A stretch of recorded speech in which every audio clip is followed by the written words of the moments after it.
Assalamualaikum warahmatullahi wabarakatuh. Perkenalkan, nama saya Sarah Sulis, NIM 19018023,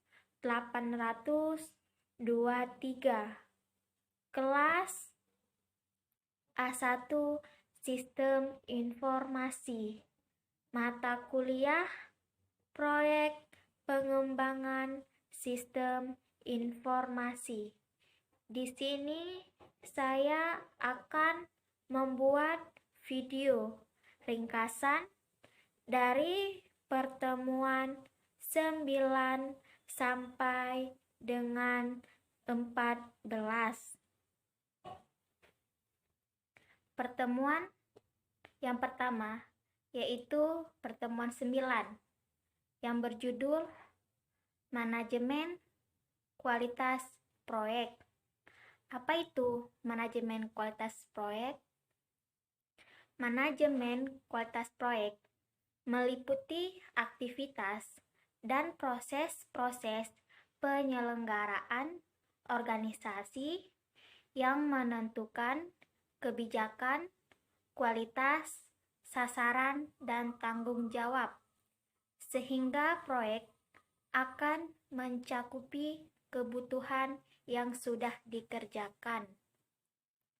Kualitas yang dimaksud di sini biasanya memiliki hubungan keterkaitan yang sangat erat dengan sejumlah standar internasional, seperti contohnya adalah memenuhi ISO sebagai panduan sistem manajemen mutu. Misalnya, dalam pembuatan aplikasi diperhatikan kaidah baku software engineering yang memenuhi software quality assurance.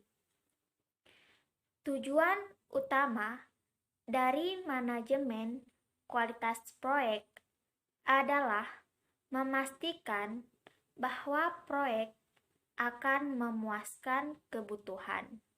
Kualitas hendaknya dipandang sejajar dengan ruang lingkup, waktu, dan biaya proyek. Jika para stakeholder tidak puas dengan kualitas manajemen proyek atau produk yang dihasilkan, tim proyek akan melakukan penyesuaian pada ruang lingkup, waktu, dan biaya untuk memuaskan kebutuhan dan harapan stakeholder.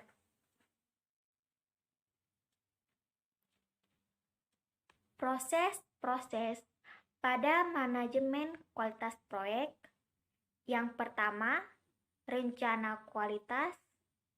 Yang kedua, performa jaminan kualitas. Yang ketiga, performa kontrol kualitas. Ikhtisar manajemen kualitas proyek, yaitu yang pertama, rencana kualitas. Rencana kualitas adalah proses mengidentifikasi persyaratan-persyaratan kualitas dan atau standar-standar untuk produk dan proyek, dan dokumen bagaimana proyek akan mempertunjukkan pemenuhan. Perencanaan mutu harus dilakukan secara paralel dengan proses-proses perencanaan proyek lain. Yang kedua yaitu performa jaminan kualitas adalah proses dan auditing persyaratan-persyaratan kualitas, dan diakibatkan oleh pengukuran-pengukuran kontrol kualitas untuk memastikan standar kualitas dan definisi operasional yang digunakan.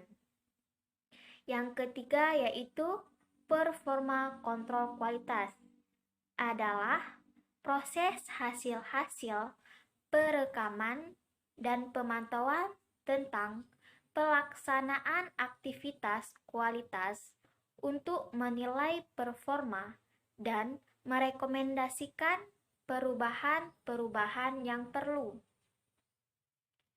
Karakteristik dari perangkat lunak yang berkualitas atau quality software adalah mampu untuk memenuhi kebutuhan dari pemakai, pengembang, dan pemelihara perangkat lunak. Software Quality Factor Placement, yaitu ada product operation. Di dalam product operation ada correctness, reliability,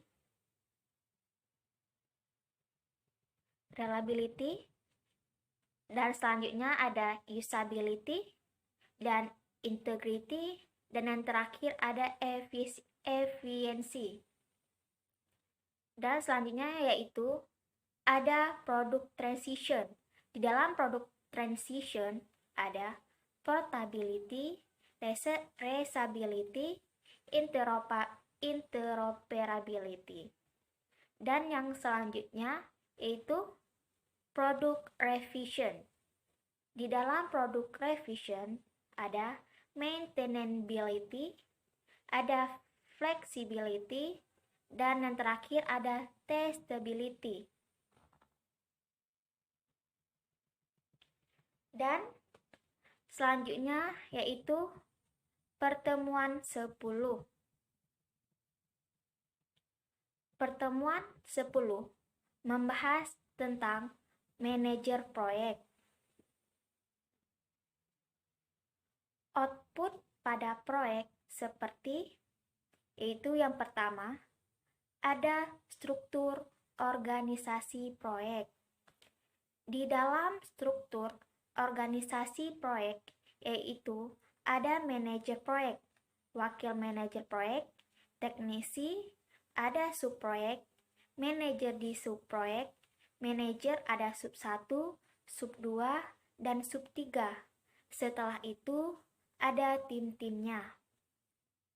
Output yang kedua yaitu rencana manajemen staff, yaitu berupa sebuah rencana staff manajemen menjelaskan kapan dan bagaimana orang akan ditambahkan dan dikeluarkan dari tim proyek output. Yang ketiga yaitu sebuah histogram. Sumber daya yang dimaksud adalah bagian kolom yang menunjukkan jumlah sumber daya yang ditugaskan untuk pelaksanaan proyek dari waktu ke waktu. Output matrix yaitu tugas tanggung jawab atau responsibility assignment matrix, yaitu sebuah output matrix yang memetakan kerja proyek seperti yang dijelaskan dalam WBS untuk orang-orang yang bertanggung jawab melakukan pekerjaan.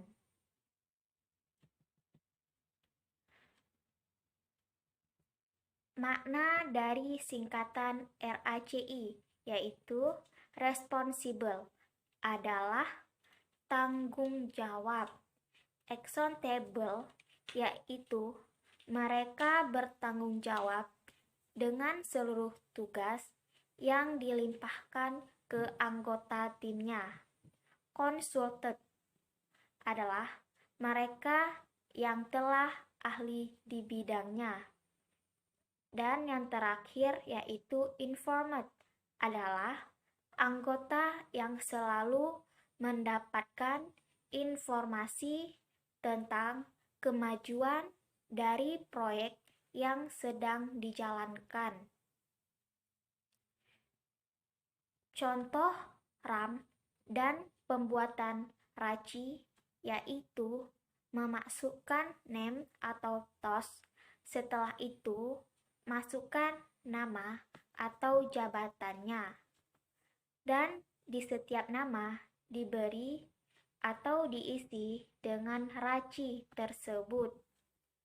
Contoh RAM menggunakan metode RP. Pada metode RP lebih simpel penggunaannya dengan memasukkan R dengan P saja.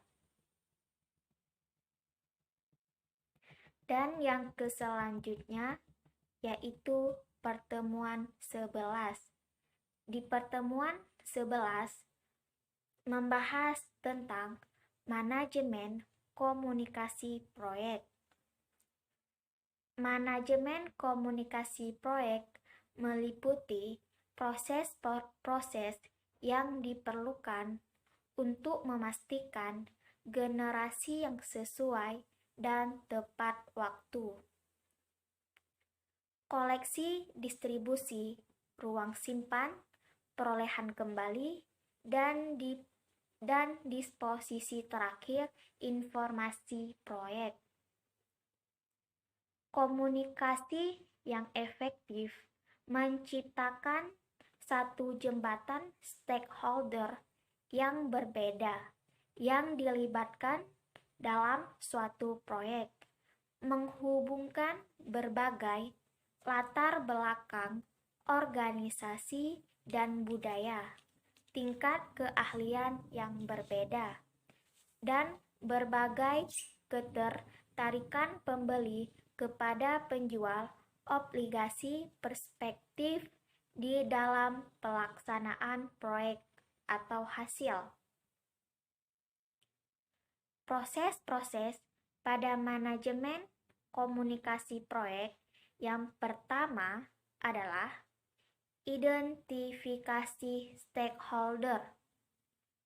Yang kedua, rencana komunikasi. Yang ketiga, distribusi informasi.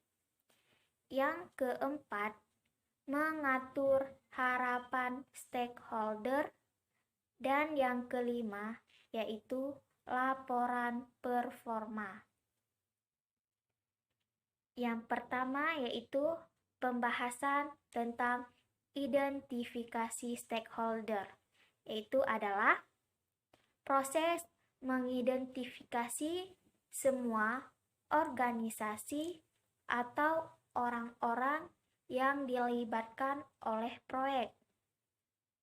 Yang kedua, rencana komunikasi adalah proses penentuan informasi keperluan proyek stakeholder dan melukiskan satu pendekatan komunikasi. Yang ketiga yaitu membahas tentang distribusi informasi, adalah proses bagaimana membuat informasi terkait yang tersedia bagi proyek stakeholder seperti yang direncanakan. Yang keempat, mengatur harapan stakeholder adalah proses berkomunikasi dan bekerja dengan stakeholder untuk menemukan pengamatan dan isi kebutuhan mereka ketika mereka terjadi. Yang kelima, yaitu atau yang terakhir, laporan performa adalah proses pembagian dan pengumpulan performa informasi, termasuk laporan-laporan status, pengukuran kemajuan, dan peramalan-peramalan. Dan Ada contoh template rencana rapat, salah satu media komunikasi secara tertulis. Di atas ini nama proyek, sponsor proyek, area bisnis, nomor dokumen, project ID, unit client, manajemen manajer proyek, dan nama filenya. Terus di bawahnya ada nomor, jenis rapatnya, tujuan agendanya, PIC-nya adalah yang bertanggung jawab, siapa pesertanya, dan waktunya. Dan yang selanjutnya adalah pertemuan 12, di mana pertemuan 12 membahas tentang manajemen resiko proyek. Manajemen resiko proyek yaitu proses sistematis untuk merencanakan, mengidentifikasi, menganalisis, dan merespon resiko proyek. Tujuannya untuk peluang dan dampak peristiwa positif dan mengurangi peluang dan dampak peristiwa yang merugikan proyek. Manajemen resiko proyek meliputi proses-proses perencanaan dari pelaksanaan manajemen resiko, identifikasi, analisa, tanggapan perencanaan, dan kendali dan pemantauan dalam suatu proyek. Sasaran dari manajemen resiko proyek adalah untuk meningkatkan dampak dan kemungkinan dari kejadian positif dan mengurangi dampak dan kemungkinan dari kejadian negatif dalam proyek.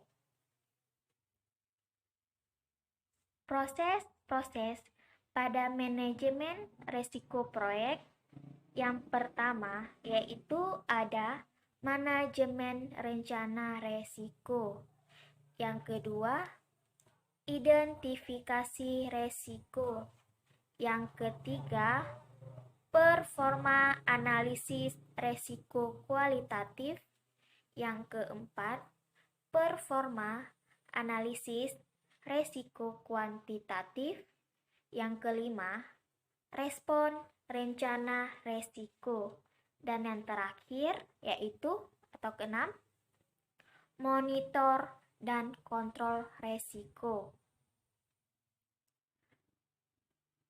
Manajemen rencana resiko adalah proses penjelasan bagaimana cara melakukan aktivitas manajemen resiko untuk suatu proyek. Identifikasi resiko adalah proses penentuan di mana resiko-resiko dapat mempengaruhi dokumen dan karakteristik proyeknya.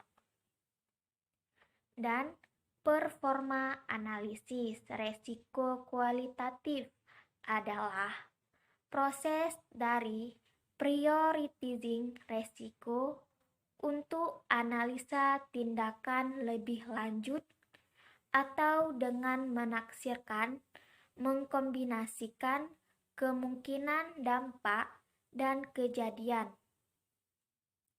Performa analisis resiko kuantitatif adalah proses dari penelitian dengan nomor pada efek dari resiko yang dikenali pada keseluruhan sasaran proyek. Tanggapan rencana resiko adalah proses mengembangkan pilihan dan tindakan untuk meningkatkan peluang dan untuk mengurangi ancaman-ancaman pada sasaran proyek. Monitor dan kontrol risiko adalah proses menerapkan rencana tanggapan risiko pekerjaan mengikuti jalan risiko yang dikenal. Pemantauan sisa risiko, mengidentifikasi risiko-risiko, mengidentifikasi risiko-risiko baru, dan mengevaluasi proses efektivitas risiko sepanjang proyek. Dan yang terakhir yaitu monitor dan kontrol risiko adalah proses menerapkan rencana tanggapan risiko pekerjaan mengikuti jalan risiko yang dikenal. Pemantauan sisa risiko, mengidentifikasi risiko-risiko, mengidentifikasi risiko-risiko baru, dan mengevaluasi proses efektivitas risiko sepanjang proyek. Dan yang selanjutnya yaitu pertemuan 13. Di pertemuan 13 yaitu membahas tentang manajemen pengadaan proyek. Apa sih manajemen pengadaan proyek? Proses manajemen pengadaan proyek adalah proses-proses yang diperlukan untuk membeli atau memperoleh produk-produk jasa atau hasil-hasil yang diperlukan dari luar tim proyek, atau bisa disebutkan juga pengelolaan kontrak dan kendali proses perubahan yang diperlukan untuk mengembangkan dan mengurus pesanan pembelian atau kontrak-kontrak yang dikeluarkan oleh anggota-anggota tim proyek yang diberi hak, ataupun bisa disebut juga pengaturan kontrak manapun yang dikeluarkan oleh satu organisasi luar, yaitu pembeli yang memperoleh proyek dari penyelenggara organisasi atau penjual, dan mengatur kewajiban-kewajiban yang sesuai kontrak yang ditempatkan di tim proyek oleh kontrak. Untuk proses pada manajemen pengadaan proyek, yaitu yang pertama ada rencana pengadaan, yang kedua melakukan pengadaan, yang ketiga mengurus pengadaan, yang keempat menutup pengadaan. Rencana pengadaan adalah proses dokumentasi keputusan pembelian proyek, menetapkan pendekatan, dan mengidentifikasi para penjual yang potensial. Dan selanjutnya yaitu melakukan pengadaan adalah proses tanggapan perolehan penjual, memilih seorang penjual, dan menganugerahkan kontrak. Pada proses ini, tim akan menerima proposal atau penawaran dan akan menerapkan sebelumnya, memilih kriteria yang digambarkan untuk memilih satu atau lebih para penjual yang berkualitas untuk melaksanakan pekerjaan dan bisa diterima sebagai penjual. Dan selanjutnya yaitu mengurus pengadaan. Mengurus pengadaan adalah proses memanage hubungan-hubungan pengadaan, pemantauan performa kontrak, dan membuat perubahan dan koreksi-koreksi jika dibutuhkan. Kegiatan pelaksanaan pengadaan yang pertama yaitu ada menentukan pihak yang bertanggung jawab dalam mengerjakannya. Yang kedua, mengirim dokumen ke penjual yang potensial. Yang ketiga, memperoleh proposal atau penawaran. Yang keempat, yaitu memilih penjual. Yang kelima, yaitu membuat kontrak. Dan bagian selanjutnya yaitu tentang menutup pengadaan. Menutup pengadaan adalah proses melengkapi masing-masing pengadaan proyek. Awal penghentian satu kontrak adalah satu kasus khusus dari penutup pengadaan yang dapat diakibatkan oleh satu persetujuan timbal balik kedua belah pihak dari asumsi dari satu pihak atau untuk kenyamanan pembeli jika yang disediakan untuk di dalam kontrak. Dan bagian selanjutnya atau pertemuan selanjutnya yaitu pertemuan 14, di mana pertemuan 14 membahas tentang Project Stakeholder Management. Project Stakeholder Management merupakan proses yang diperlukan untuk mengidentifikasi orang-orang, kelompok, atau organisasi yang dapat mempengaruhi atau dipengaruhi oleh proyek. Stakeholder proyek adalah pihak-pihak baik secara individual kelompok maupun organisasi yang mungkin mempengaruhi atau dipengaruhi oleh keputusan, aktivitas, dan hasil dan suatu proyek.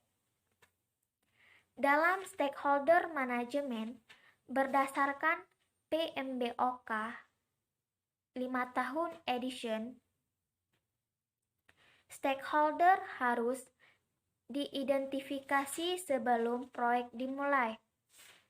Stakeholder dapat terlibat secara aktif di proyek atau memiliki kepentingan yang dapat berupa hasil yang positif atau negatif terhadap kinerja atau penyelesaian proyek stakeholder yang berbeda. Mungkin memiliki persaingan yang menciptakan konflik di dalam proyek. Adapun beberapa contoh stakeholder proyek adalah sebagai berikut.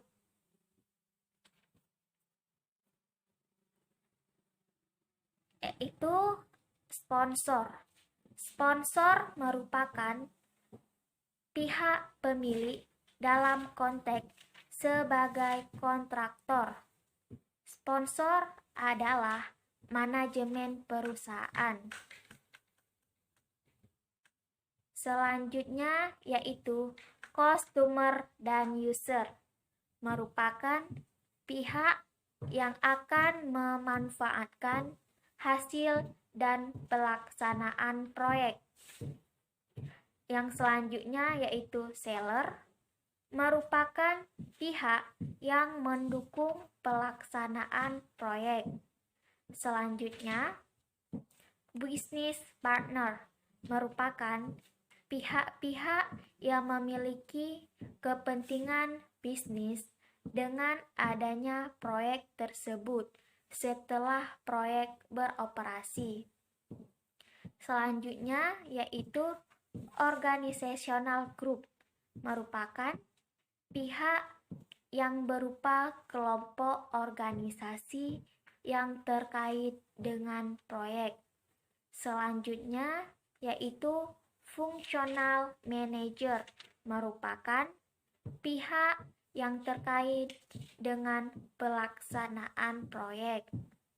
Selanjutnya, institusi keuangan merupakan pihak yang berkaitan dengan proses pendanaan proyek. Selanjutnya, pemerintah pusat dan setempat merupakan pemerintah yang terkait dengan pelaksanaan proyek. Selanjutnya, expert merupakan pihak yang dianggap ahli yang berperan terhadap pelaksanaan proyek. Selanjutnya yaitu konsultan atau consultants merupakan pihak yang berperan dalam membantu pemilik proyek dalam merencanakan, mengawasi, dan mengendalikan proyek.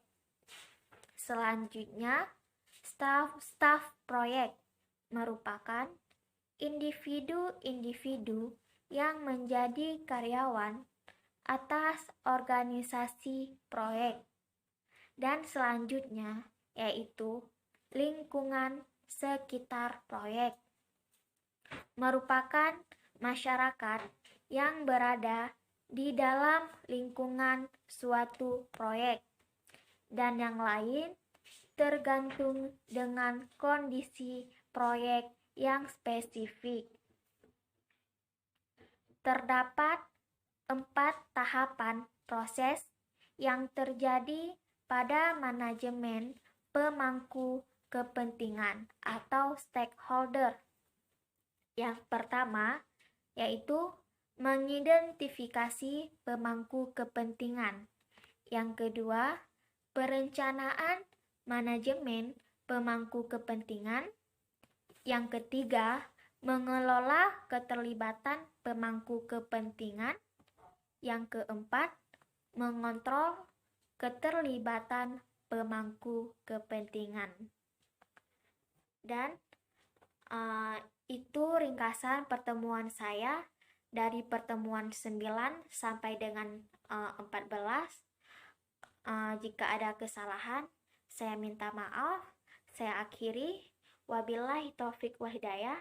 Wassalamualaikum warahmatullahi wabarakatuh.